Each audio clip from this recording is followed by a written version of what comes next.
আমাদের চ্যানেলে আপনাকে স্বাগতম। আজকে আমরা আলোচনা করব সোডিবার 600 এমজি নিয়ে। সোডিবারের মূল উপাদান হলো সোডিয়াম বাইকার্বনেট। এই ওষুধ সম্পর্কে বিস্তারিত তথ্য জানতে ভিডিওটি না টেনে শেষ পর্যন্ত দেখতে থাকুন। সোডিবার 600 এমজি কী কাজে ব্যবহার করা হয়? সোডিয়াম বাইকার্বনেট শরীরের অতিরিক্ত অ্যাসিড কমাতে সাহায্য করে, কিডনি রোগে রক্তের অ্যাসিডের মাত্রা নিয়ন্ত্রণ করে, প্রস্রাব ক্ষারীয় করতে যেমন কিছু ধরনের কিডনির স্টোন বা পাথর প্রতিরোধ করতে সাহায্য করে, কিছু ক্ষেত্রে বদহজম বা অতিরিক্ত অম্বল কমাতে সাহায্য করে, তবে দীর্ঘদিন এ উদ্দেশ্যে ব্যবহার করা উচিত নয়।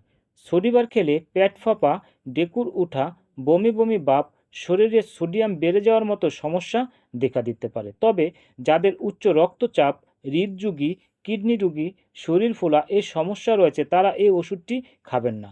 গর্ভ অবস্থা বা স্তন্যদানকালে অবশ্যই চিকিৎসকের পরামর্শ নিয়ে খাবেন। কিভাবে খাবেন? এই ওষুধটি খাওয়ার আগে অবশ্যই চিকিৎসকের পরামর্শ নিয়ে খাবেন।